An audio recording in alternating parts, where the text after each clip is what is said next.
The patient in Trauma Bay 3 was dying, and nobody seemed to notice except Maya Torres. She'd seen it the moment the paramedics wheeled him in. A construction worker who'd fallen from scaffolding, standard presentation of blunt force trauma. But something about his breathing pattern, the way his pupils responded to light, the subtle asymmetry in his vital signs, it all pointed to something the admitting team had missed. "Dr. Hartley," Maya said, approaching the chief of surgery as he reviewed the chart. "I think we should check for a tension pneumothorax. His breath sounds are diminished on the left side, and his trachea seems to be—" "Thank you, Nurse Torres." Hartley didn't look up from the chart. "I'll let you know if I need suggestions about patient treatment. But sir, if it's a tension pneumothorax, we only have minutes before—" "Are you a doctor, Nurse Torres?" "No, sir." "Then please return to your assigned duties and let the qualified personnel handle the diagnosis." Maya held his gaze for a moment, long enough to register her disagreement, short enough to avoid insubordination, then turned and walked back to the nursing station. Behind her, she heard Hartley ordering standard imaging and blood work. Tests that would take 30 minutes. Tests the patient didn't have time for. She positioned herself near the crash cart and waited. If you're watching this video and you've ever been dismissed by someone who thought their credentials mattered more than your competence, hit that subscribe button. Because this story proves exactly how wrong that assumption can be. The patient coded exactly 27 minutes later. Maya was moving before the alarm finished sounding. She'd already calculated the likely progression. The tension pneumothorax had continued building pressure, collapsing the lung and pushing against the heart. Classic presentation, textbook timeline, completely predictable if anyone had listened. "He's in cardiac arrest," someone shouted. "I need a 14-gauge needle now." Maya grabbed the supplies she'd pre-positioned near the bay. "And get me a thoracostomy tray." "Wait, what are you doing?" A resident stepped forward, confused. "We need to start CPR and—" "CPR won't work if his lung is collapsed and pushing on his heart. He needs needle decompression first. Trust me." The resident hesitated. In that hesitation, Maya made a decision. The kind of decision that could end her career or save a life. And she knew which one mattered more. She inserted the needle herself. The hiss of escaping air was immediate. The patient's cardiac rhythm stabilized within seconds. By the time Dr. Hartley arrived, summoned by the code alarm, the patient was breathing on his own, and the crisis was over. "What happened here?" Hartley demanded. "Tension pneumothorax," Maya said calmly. "Exactly what I warned you about 30 minutes ago. I performed needle decompression to relieve the pressure." "You performed?" Hartley's face went pale, then red. "You're not authorized to perform that procedure. You're a nurse." "Yes, sir, and he's alive." The room was silent. Every doctor, nurse, and technician present had seen what happened. They'd seen Hartley dismiss Maya's warning, and Maya saved the patient anyway. The politics of the situation were irrelevant. The facts spoke for themselves. "We'll discuss this later," Hartley said finally. "In my office." "Of course, sir." Maya cleaned up her station and went back to work. She knew what was coming: a reprimand, possibly suspension, maybe termination. It wouldn't be the first time she'd been punished for being right. But she'd made peace with that a long time ago, in a place very different from St. Vincent's Medical Center. The meeting in Hartley's office was scheduled for the following afternoon. Maya had spent the intervening hours doing her job, same as always. Other nurses gave her sympathetic looks. A few doctors nodded with what might have been respect. The patient, whose name was Thomas Richardson, a father of 3, had been moved to recovery and was expected to make a full return to health. But none of that would matter to Dr. Hartley. He'd been embarrassed in front of his colleagues, his judgment publicly contradicted by a nurse. In the hierarchical world of medicine, that was unforgivable. Maya understood hierarchy. She'd lived within hierarchies far more rigid than St. Vincent's. Hierarchies where the stakes were life and death every single day. She'd learned when to follow orders and when to break them, when to speak and when to stay silent. This time, speaking had been worth it. Whatever came next, Thomas Richardson would go home to his family. Nurse Torres? Hartley's secretary gestured toward the office door. Dr. Hartley will see you now. Maya walked into the office with her shoulders back and her face calm. She'd faced worse than an angry surgeon. Much worse. Sit down. She sat. Do you understand why you're here? Yes, sir. I performed a procedure outside my scope of practice. Outside your scope of practice. Hartley repeated the words slowly, as if tasting them. That's one way to put it. Another way would be, you ignored my direct orders, usurped medical authority, and endangered a patient by performing an invasive procedure without supervision or authorization. With respect, sir, the patient was going to die. The procedure I performed saved his life. That's not your call to make. It became my call when no one else was making it. Hartley's eyes narrowed. Where exactly did a nurse learn to perform needle decompression? That's not covered in nursing school. Maya hesitated. This was the moment she always dreaded. The moment when she had to choose between truth and safety. I've had additional training. What kind of additional training? The kind I'm not at liberty to discuss. Hartley laughed, a short, humorless bark. Not at liberty to discuss? What are you, some kind of secret agent? Before Maya could respond, the office phone rang. Hartley held up a hand and answered it. Hartley, yes. What? Put it through. His expression shifted from irritation to confusion to something approaching alarm. Yes, I understand. Of course, she's right here. He held out the phone to Maya. It's for you. They're asking for someone named Shadow. Maya took the phone with a steady hand, though her heart was racing. This is Shadow.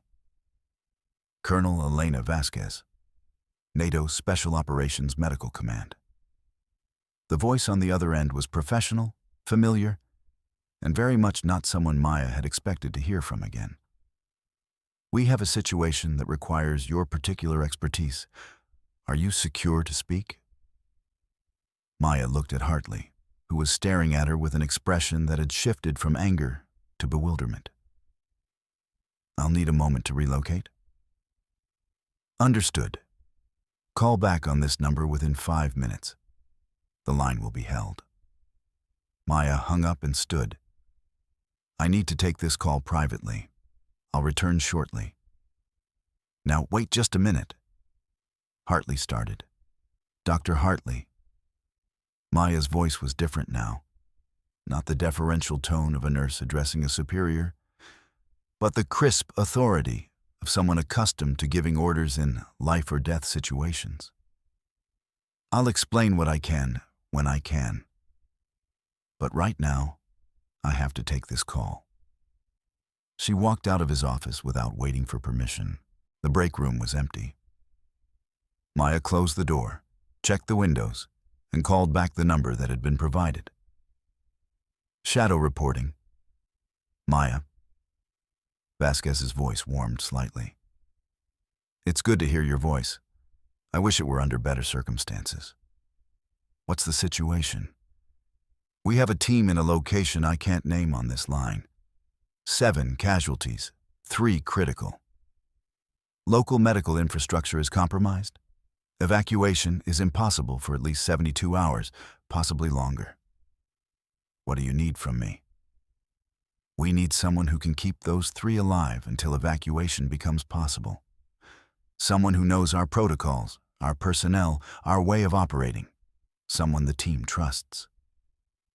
There must be active duty medics available. There are. None with your specific skill set. None who've worked with this particular team before. Vasquez paused. Captain Reyes is one of the critical casualties. Maya closed her eyes. Carlos Reyes. He'd been her team leader on 3 deployments. The man who'd given her the shadow call sign, the closest thing to family she'd had during her years in special operations. When do you need me? Transport will arrive at your hospital's helipad in 6 hours. Full mission briefing en route. I'll be ready. I knew you would be. Shadow, thank you. Maya hung up and stood for a moment in the empty break room, processing the sudden shift from civilian nurse to something she'd thought she'd left behind years ago. Then she walked back to Dr. Hartley's office to explain what she could. Hartley was waiting with an expression that combined confusion, anger, and something that might have been fear. What the hell is going on, Torres? Who was that on the phone? Why did they call you Shadow? Maya sat down across from him. What I'm about to tell you is classified at levels this hospital doesn't have clearance for. I'm telling you because I need you to understand why I'm leaving, and because I don't have time to go through official channels. Leaving? You can't just... Before I was a nurse here, I spent 8 years in the United States Army. My last assignment was with a special operations unit that officially doesn't exist. I was their primary combat medic, the person responsible for keeping operators alive in environments where conventional medicine isn't possible. Hartley's mouth opened, closed, opened again. You're saying you were some kind of military special forces? I was a medical specialist attached to special forces units. My call sign was Shadow. I earned it because I could move through combat zones without being detected and appear wherever I was needed most. And you left that to become a nurse in a civilian hospital? I left because I needed to stop watching people die. Because the work was destroying me, even though I was good at it. Because I wanted a life that didn't involve making impossible choices every day. Maya's voice softened. But it turns out, some skills don't retire when you do. And some responsibilities don't end just because you've changed jobs. The call, NATO, they're asking you to go back? There's a team in trouble, people I served with, people who trust me to keep them alive. Maya stood.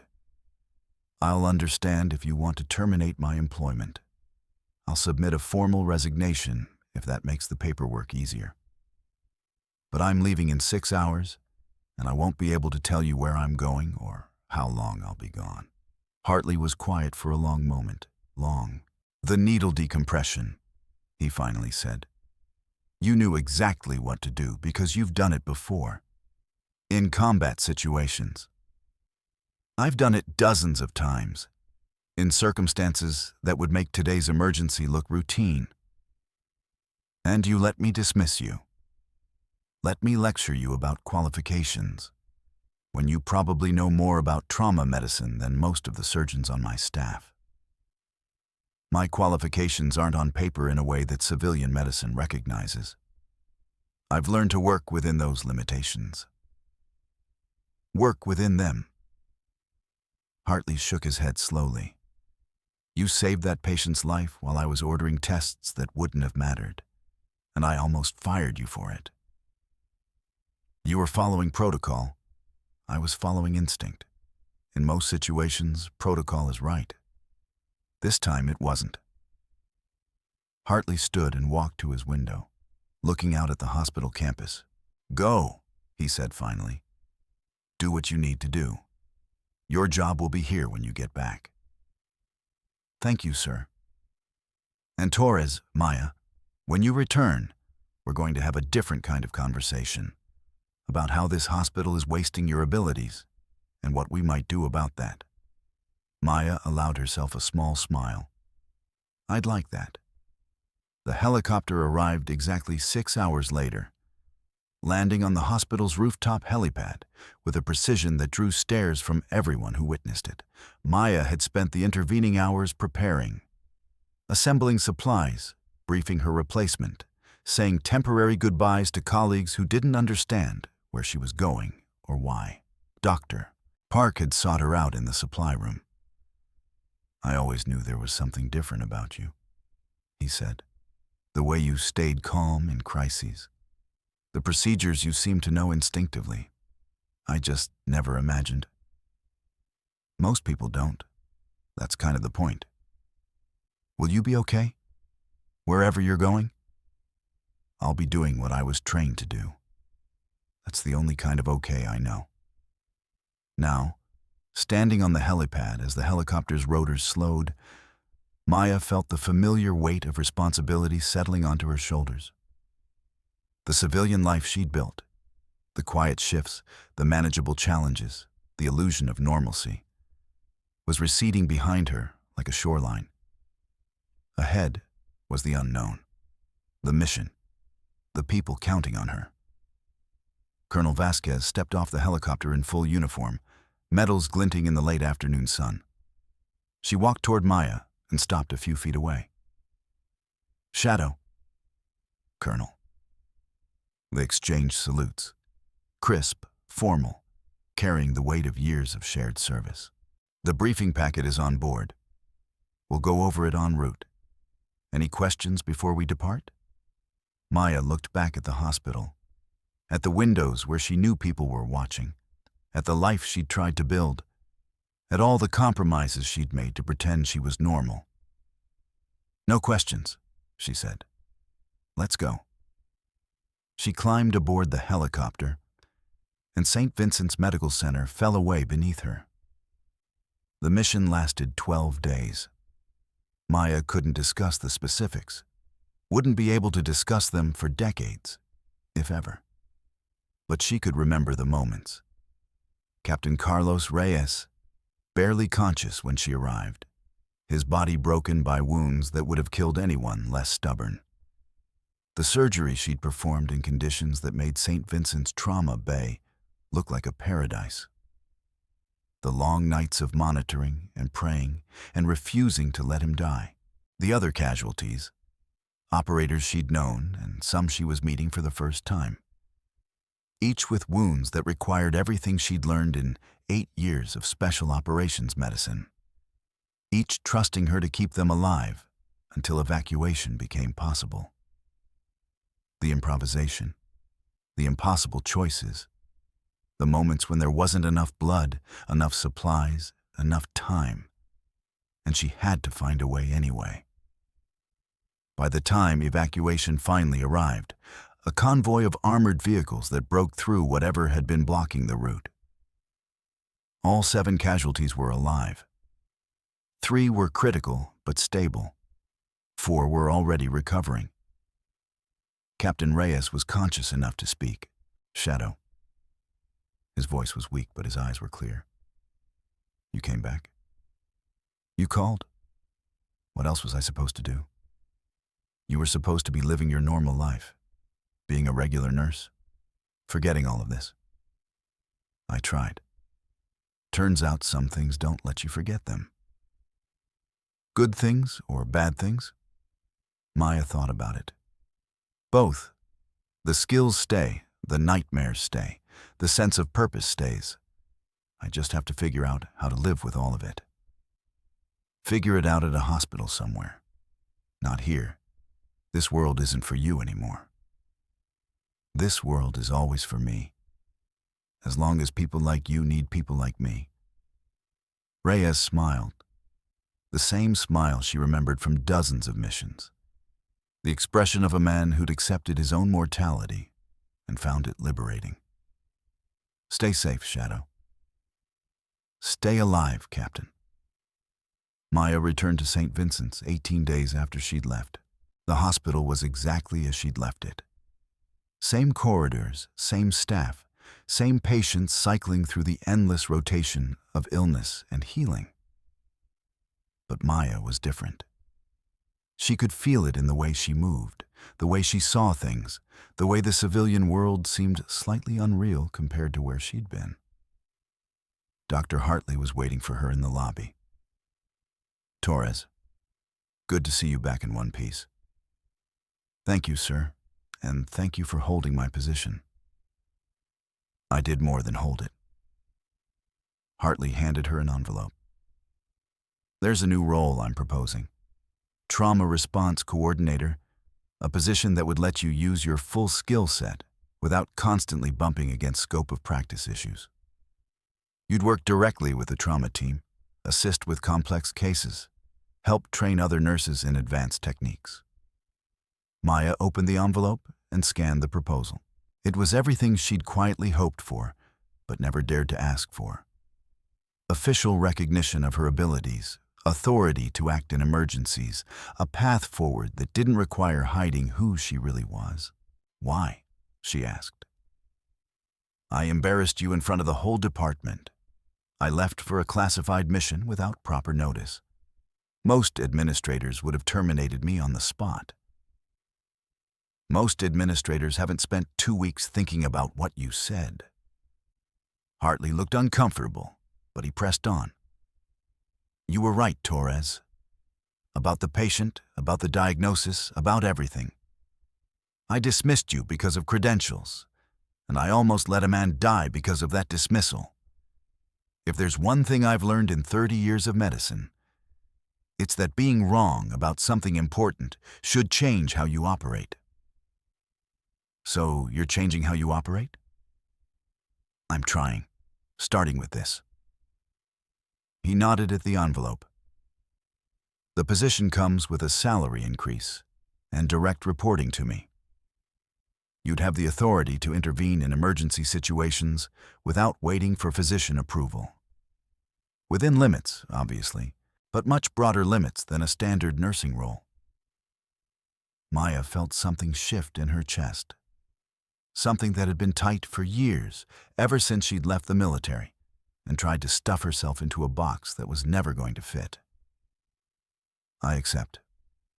"Good." Hartley extended his hand. "Welcome back, Shadow." Maya shook it. "It's Maya, sir. Shadow is for other contexts." "Fair enough. Welcome back, Maya." The months that followed were the beginning of something new. Maya's role as Trauma Response Coordinator gave her the latitude to do what she did best: respond to emergencies with the full range of her skills, teach other nurses techniques that would save lives, and build a trauma response system that was more effective than anything St. Vincent's had seen before. She still got calls from her old world. Not often, but enough to remind her that the skills she developed weren't just for civilian emergencies. Twice more, she was pulled away for classified missions, returning each time with new knowledge and renewed appreciation for the relatively safe environment of the hospital.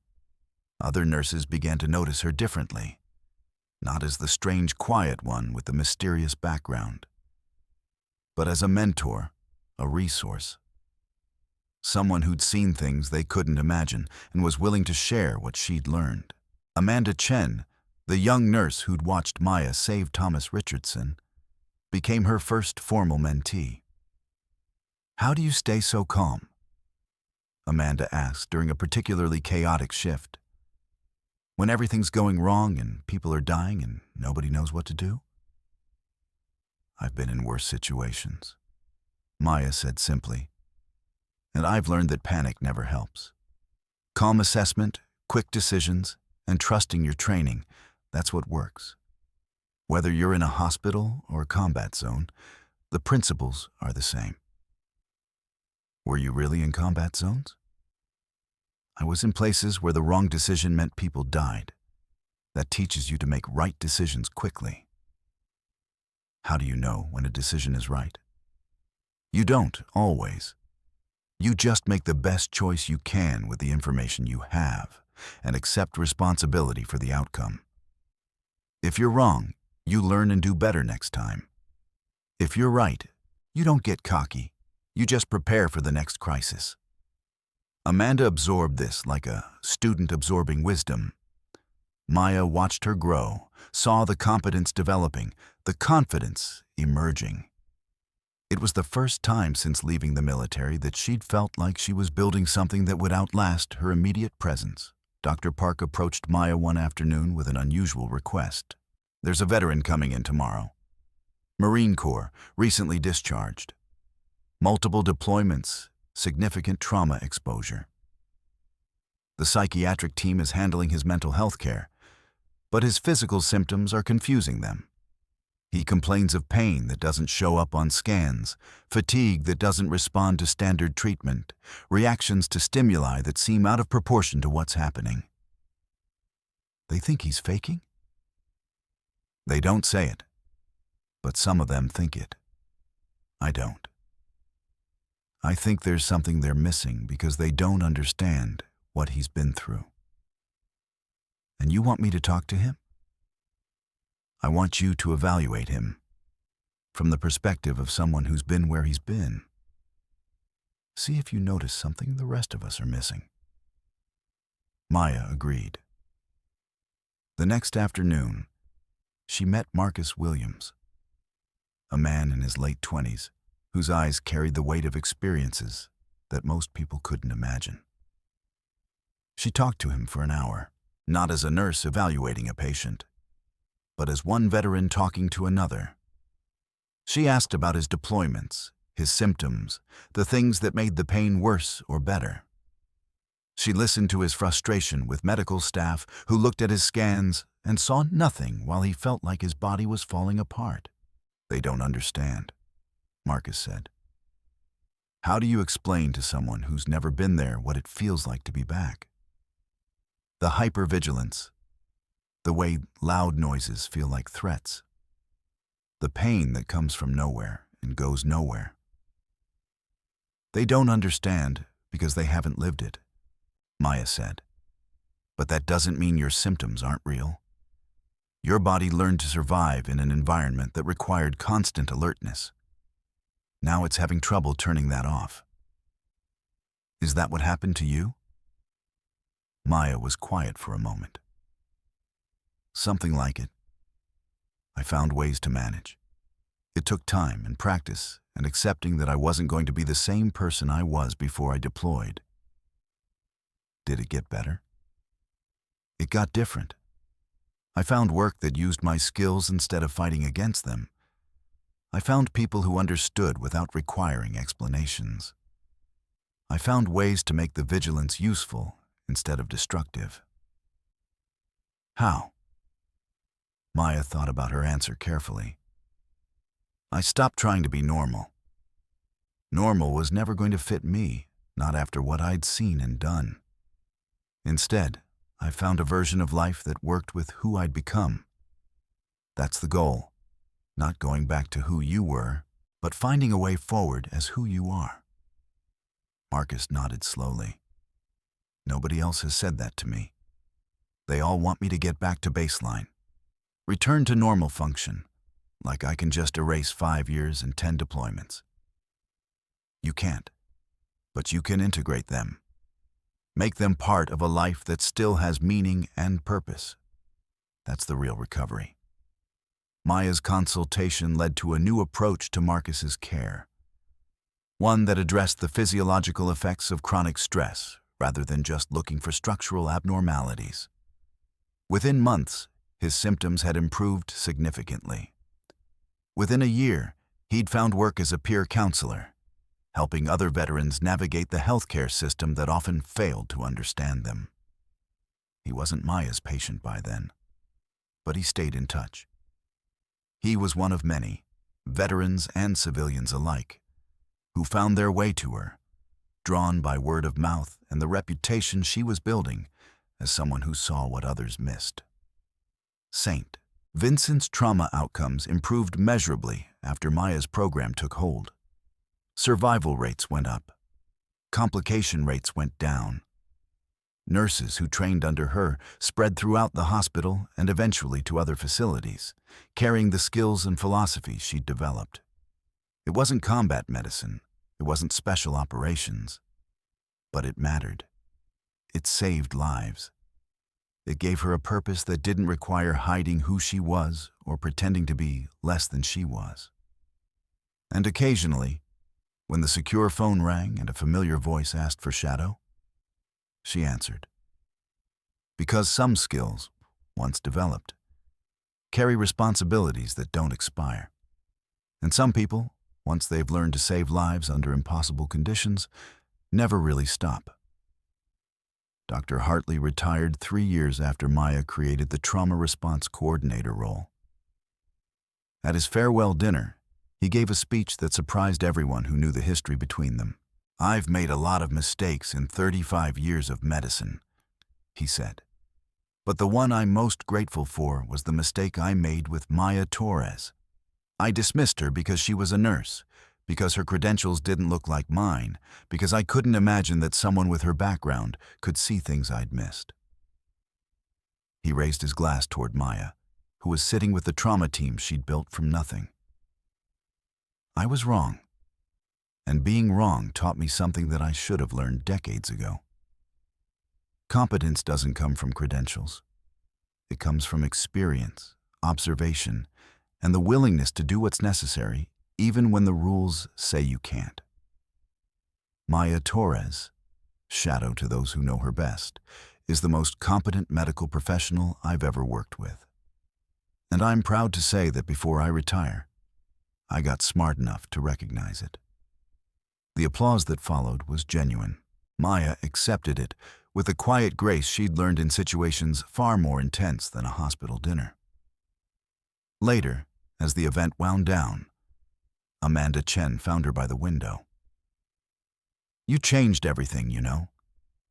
Not just for yourself, but for all of us. The nurses who came after you have a different path because of what you built. The path was always there. I just made it more visible. That's the hardest part, though.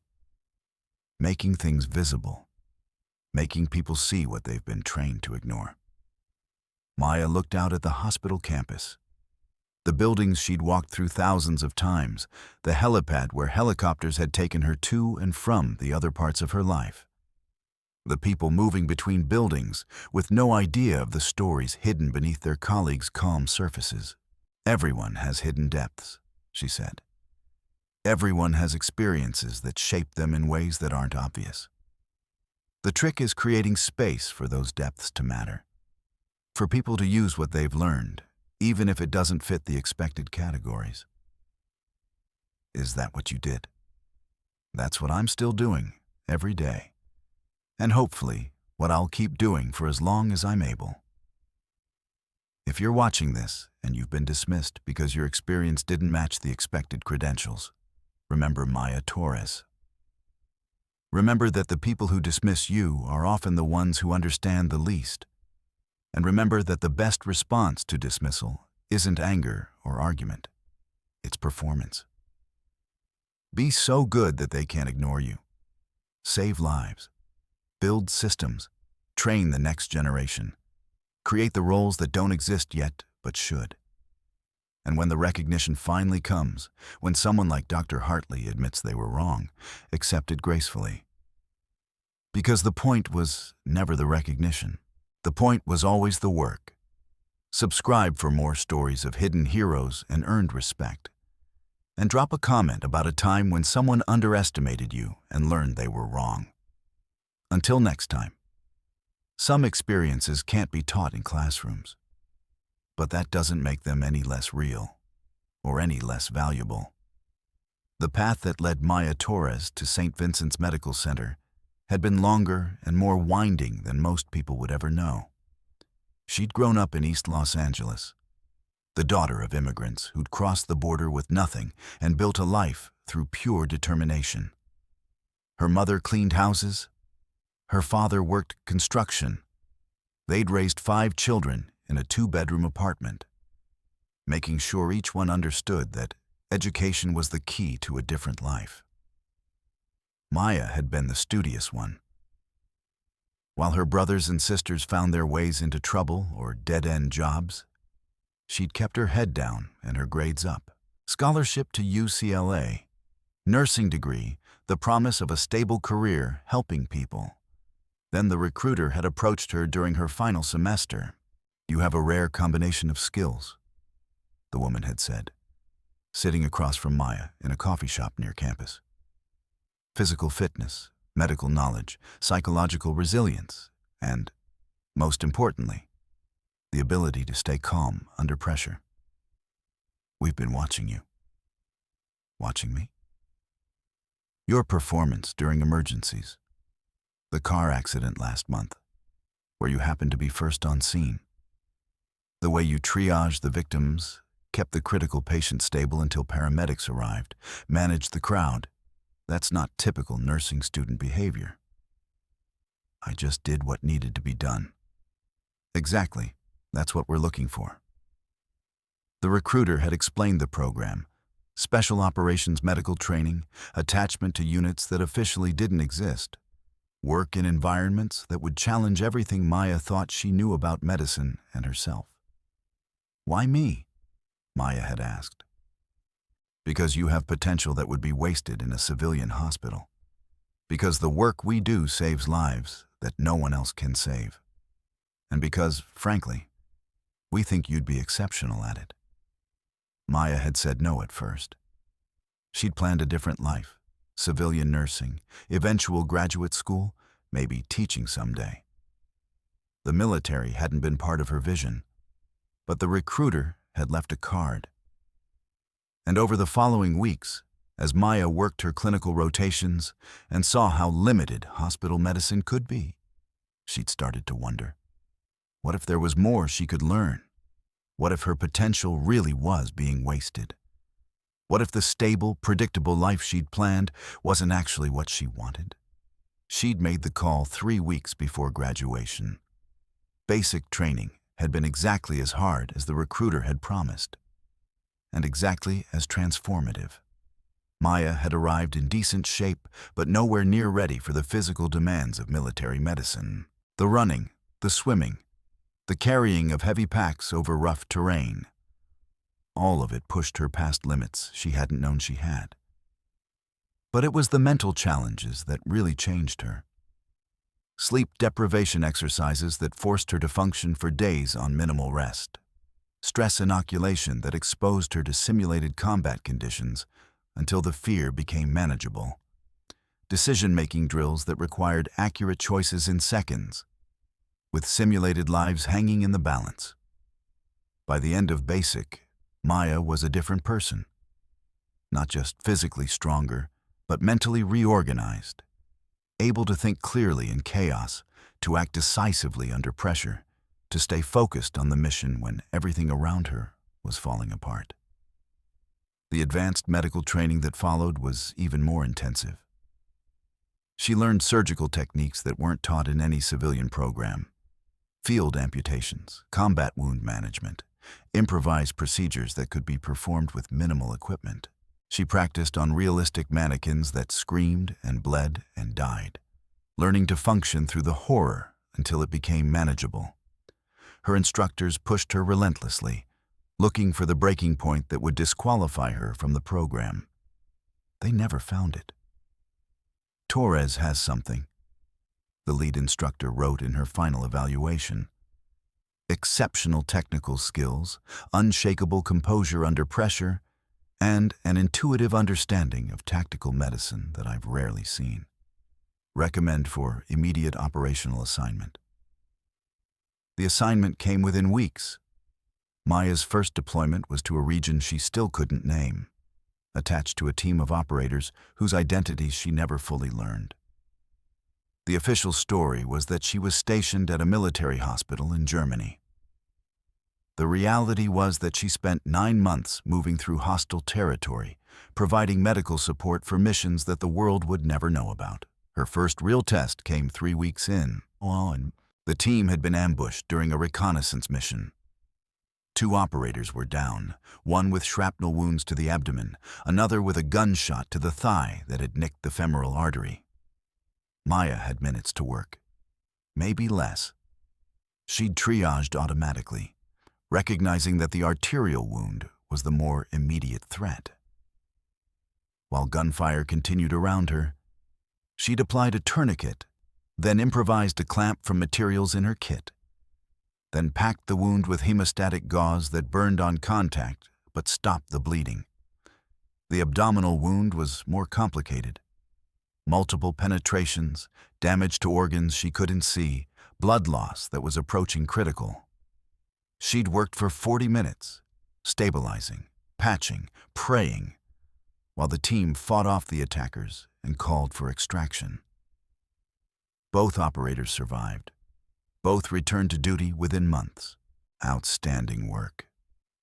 Her team leader said afterward, "I've seen medics freeze in situations half as bad.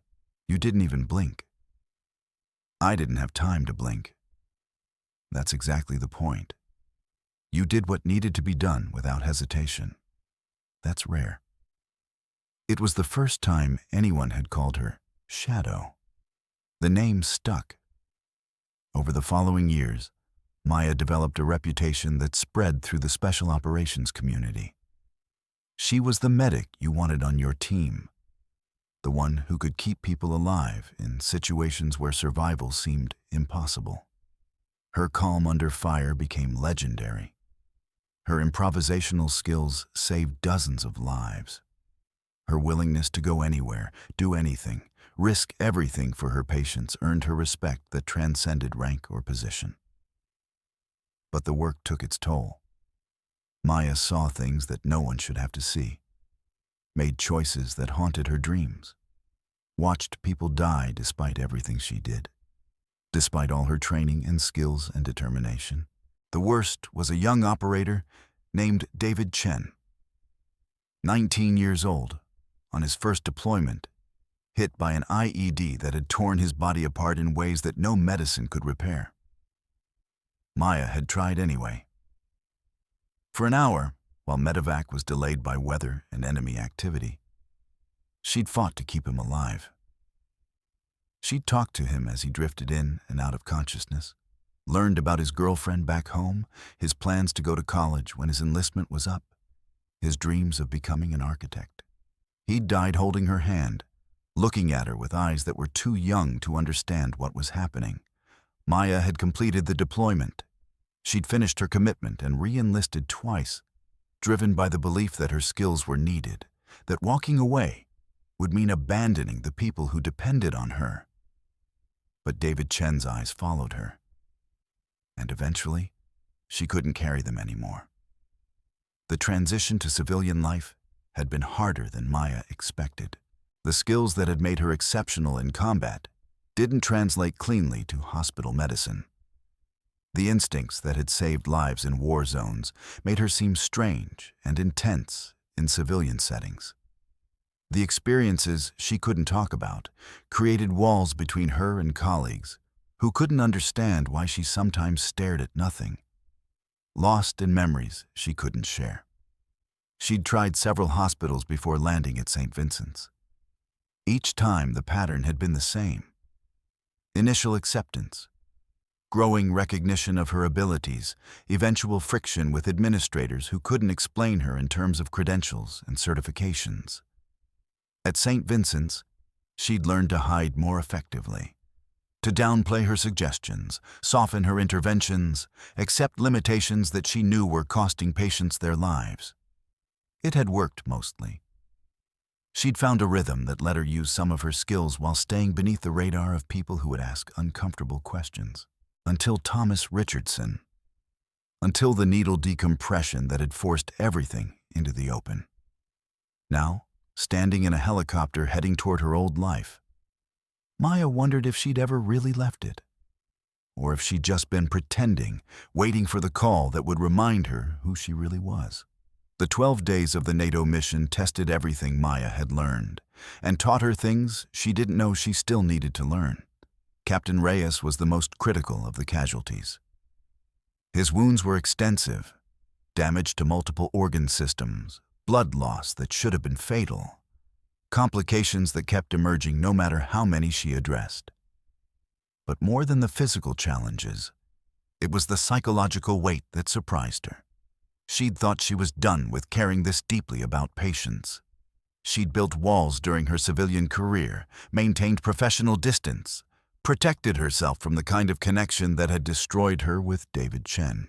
Those walls crumbled the moment she saw Reyes on the table. He'd been her mentor, her leader, her friend. She'd saved his life dozens of times, and he'd saved hers more than once. The thought of losing him, of failing him after everything they'd been through, was unbearable. But unbearable didn't mean impossible. Maya drew on everything she'd learned, the technical skills, the mental discipline, the ability to compartmentalize emotion and focus on action. She worked for 16 hours straight that first day. When she finally collapsed from exhaustion, she slept for 3 hours and went back to work. The other medics on site followed her lead, pushed to performance levels they hadn't known they could reach. By day 4, Reyes was stable. By day 8, he was conscious and asking about his team. By day 12, when evacuation finally arrived, all 7 casualties were alive. It was the best outcome Maya had ever achieved under battlefield conditions. It was also the confirmation she'd needed that she wasn't done with this life. Not really. Not ever. The helicopter ride back to St. Vincent's gave Maya time to think about what came next. She couldn't go back to hiding. The confrontation with Hartley, the NATO mission, the proof of her capabilities, all of it had made her previous approach impossible. She'd been seen, recognized, validated. There was no putting that back in the box. But she also couldn't go back to special operations full-time. She'd left for reasons that hadn't changed. The toll on her mental health, the isolation from civilian life, the weight of carrying responsibilities that most people couldn't imagine. She needed a middle path, something that used her skills without consuming her, something that let her save lives without losing herself in the process. The trauma response coordinator role that Hartley proposed was exactly that middle path. It let her work at her full capabilities without the constraints of a standard nursing position. It gave her authority to intervene in emergencies without waiting for approval that came too late. It created space for her to teach, to build systems, to help others develop the skills she'd spent years acquiring. And it kept her connected to the military world through the occasional mission, not as a full-time operator, but as a specialist called in when her particular expertise was needed. It wasn't the life she'd planned. But then again, none of the lives she'd lived had been planned. They'd been responses to circumstances, adaptations to challenges, evolutions driven by necessity and choice. And this new life, whatever it became, would be another adaptation, another evolution. She was good at those. 5 years after the Thomas Richardson incident, Maya Torres received an award she hadn't known existed, the Department of Defense Medal for Distinguished Service to Military Medical Readiness, given to civilians who had made exceptional contributions to the health and safety of military personnel. The citation described her work during multiple classified missions, her development of training programs that had been adopted across the special operations community, and her advocacy for recognizing the medical skills of military veterans in civilian healthcare settings. She accepted the award at a ceremony in Washington, D.C., standing in a room full of generals and admirals and politicians who knew her only as a name on a recommendation list. But Colonel Vasquez was there, and Captain Reyes, now retired, walking with a cane but walking, and a dozen other faces from her years in service, people who knew what the generic language of the citation really meant, who understood the cost of the contributions it described. "You've built something important," Vasquez told her afterward. "Not just the training programs, though those are valuable. Something more fundamental. You've shown that the skills we develop in service don't have to be abandoned when we come home." They can be used, honored, integrated into civilian life. It took me a long time to figure that out. Most people never figure it out at all. That's why what you've done matters. You've created a path for the people who come after you. Maya thought about the nurses she'd trained at St. Vincent's, the veteran healthcare program she'd helped establish, the recognition of military medical experience that was slowly spreading through the civilian healthcare system. It wasn't enough. It would never be enough, not compared to the scale of the problem. But it was something. It was a start. And starts were what created movements. Maya Torres still works at St. Vincent's Medical Center. She still responds to codes and consults on complex trauma cases and trains the next generation of emergency nurses. She still answers, occasionally, when the secure phone rings and a familiar voice asks for shadow. Those missions are rarer now. She's gotten older, and there are younger medics rising through the ranks who can handle most situations. But when her particular expertise is needed, she goes. The balance isn't perfect. Some days, the civilian world feels too slow, too safe, too disconnected from the intensity she's known.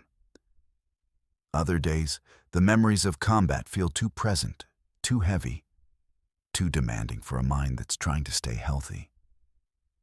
But she's learned to navigate between the worlds, to use her skills where they're needed, to rest when rest is possible, to accept that the person she is today was forged by experiences she couldn't have anticipated. That's the real lesson of Maya Torres' journey. Not that military skills translate to civilian medicine, though they do. Not that determination can overcome institutional barriers, though it can. The real lesson is simpler. We become who we need to become, through challenges we didn't choose and couldn't avoid. The question isn't whether we'll be changed by our experiences. The question is whether we'll find ways to make those changes serve us and others. Maya found a way. Others can too. If you're watching this and you've been changed by experiences that others don't understand, whether military service, personal trauma, or any challenge that pushed you beyond what you thought you could handle, know this: you're not broken. You're forged. The skills you developed, the perspectives you gained, the resilience you built, those are assets, not liabilities. The right environment, the right opportunities, the right people will recognize them. Your job is to keep looking for that environment. Keep pushing against limitations that don't make sense. Keep demonstrating what you're capable of, even when the system isn't designed to see it. Because eventually, someone will see. Someone like Dr. Hartley, who started as an obstacle and became an advocate. Someone like Colonel Vasquez, who knew exactly what you were worth and wasn't afraid to say it. And when they see, everything changes. Subscribe for more stories of hidden heroes and earned respect. And drop a comment about your own experiences with recognition, or the lack of it. Until next time, your experiences made you who you are. Don't let anyone tell you they don't count. The training programs Maya developed at St. Vincent's eventually spread far beyond that single hospital. It started with visitors from other facilities who'd heard about her trauma response outcomes. They came to observe, expecting to find expensive equipment or complicated protocols. Instead, they found Maya training nurses to think differently, to observe before reacting, to trust their instincts while verifying with data, to act decisively when action was needed. The equipment matters, Maya told one group of visiting administrators. But it's not what makes the difference. What makes the difference is training people to really see what's happening, to process information quickly and accurately, to act before the situation deteriorates beyond recovery. How do you train that? You expose people to complexity in controlled situations. You debrief every case, successful or not, to understand what happened and why. You create a culture where asking questions is valued more than having answers, because questions lead to learning. The administrators took notes. Some of them implemented pieces of what they'd learned. A few implemented everything. Within 5 years, hospitals across the country were using variations of Maya's approach. The results were consistent. Faster response times, better triage accuracy, fewer preventable deaths. It wasn't revolutionary medicine. It was revolutionary culture, treating emergency response as a team sport that required constant practice and improvement, rather than a set of protocols to be followed mechanically. Maya didn't take credit for any of it. The programs bore other names, adapted to local conditions and preferences. That was fine with her. The point had never been recognition. The point had always been saving lives. The Veteran Healthcare Initiative was more personal. Maya had seen too many veterans struggle with the transition to civilian medical care. They developed symptoms that civilian doctors didn't recognize or attributed to psychological rather than physical causes. They'd been dismissed as complainers, malingerers, people seeking attention for problems that weren't real. She knew the problems were real because she'd experienced them herself. The hypervigilance that made normal environments feel dangerous. The startle responses that embarrassed her in quiet hospital corridors. The insomnia that came from years of training her body to wake at the slightest unusual sound. These weren't psychological weaknesses. They were physiological adaptations, the body's response to environments where relaxation could get you killed. They didn't go away just because the environment changed. Maya worked with researchers at a nearby university to document the physical manifestations of military service. The chronic inflammation from years of stress. The hormonal changes that affected sleep, mood, and energy. The neurological adaptations that kept the body in fight-or-flight mode long after the fighting was done. The research led to new diagnostic approaches that recognized these patterns as legitimate medical conditions rather than dismissing them as all in your head. It led to treatment protocols that addressed the physical symptoms while also supporting psychological healing. And it led to training for civilian healthcare providers, helping them understand what their veteran patients had experienced and how that experience might manifest in medical settings. You're not the same person after combat, Maya explained to a group of family practice residents. Your body has literally been reorganized around threat detection and survival. When that body comes home to an environment without threats, it doesn't automatically reset. It keeps functioning the way it learned to function. Understanding that is the first step to helping veterans heal. Marcus Williams became an advocate in his own right, the Marine who'd come to saint. Vincent, with unexplained symptoms, had found his way to a peer counseling role, helping other veterans navigate the healthcare system. He spoke at medical conferences about his experience, the dismissal, the frustration, the breakthrough that came when someone finally understood what he was going through. Maya Torres saved my life, he said at one conference. Not in a battlefield, in a hospital. By seeing what other doctors couldn't see. By understanding that my symptoms were real, even though they didn't show up on scans. By treating me like a person with a legitimate problem, not a problem person. Maya attended that speech. She sat in the back, watching a man she'd helped become someone who helped others. This was what mattered. Not the awards, or the recognition, or the programs with her name attached. What mattered was the cascade of healing that spread outward from every person she'd helped. The way they carried forward the understanding they'd received and shared it with others. You started something, Marcus told her afterward. I don't know how far it goes, but I know it goes further than you can see. That's the idea, Maya said. Build something that outlasts you. Help people who will help others. Create a ripple that keeps spreading. Is that enough? Knowing you helped, even if you can't see the full effect? It has to be enough. Because if we wait for certainty, if we need to see every outcome before we act, we'll never act at all. You do what you can, where you are, with what you have, and you trust that it matters. The last mission came 10 years after Maya returned to civilian life.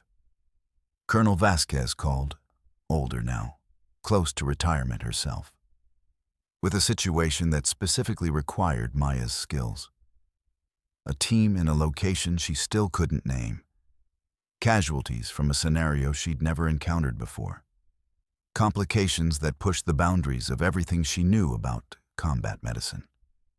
Maya went, not because she had to. She could have refused, passed the mission to someone younger, but because she could still contribute.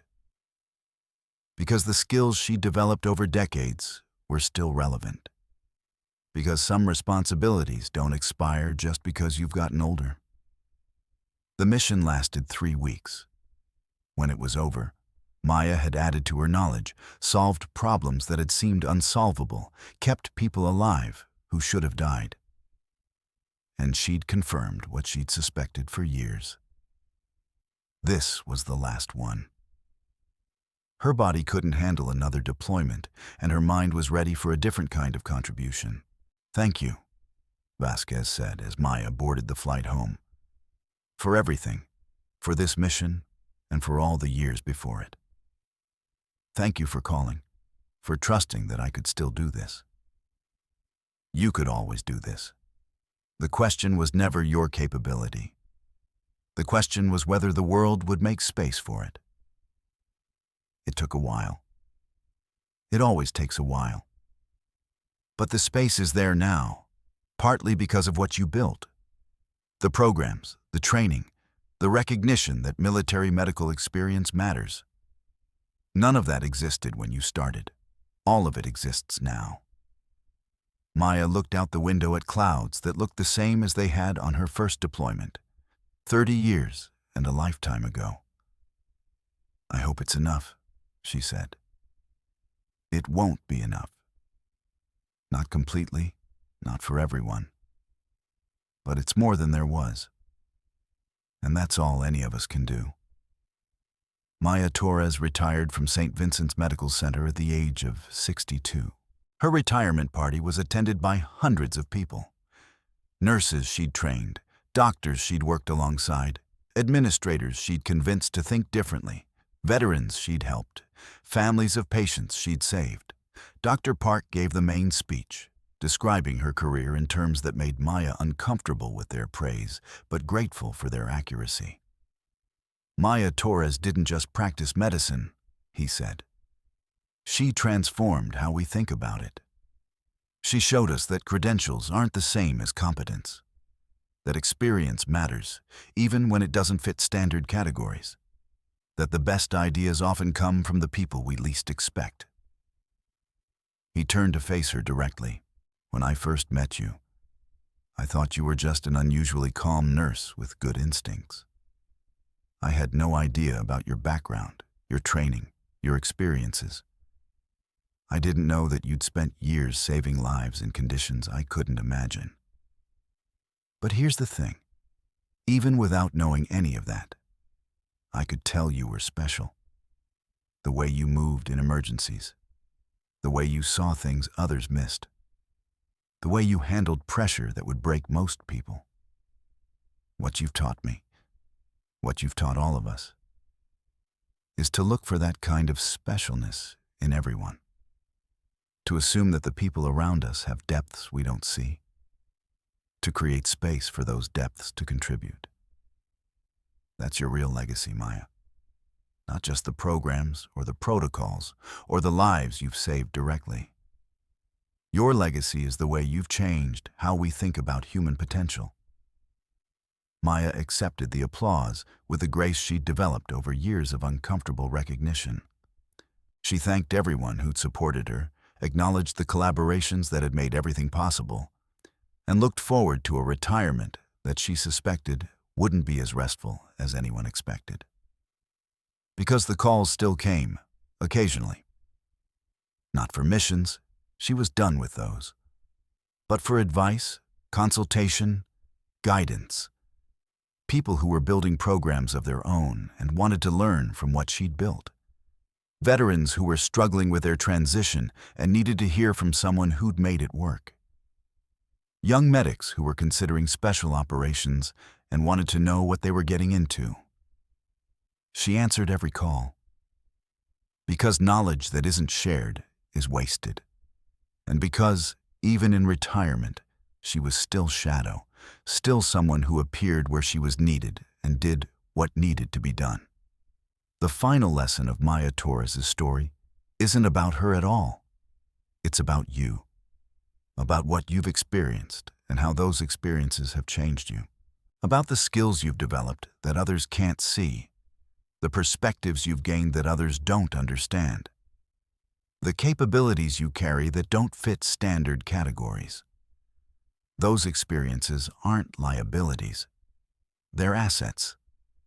The right environment, the right opportunities, the right people will recognize them.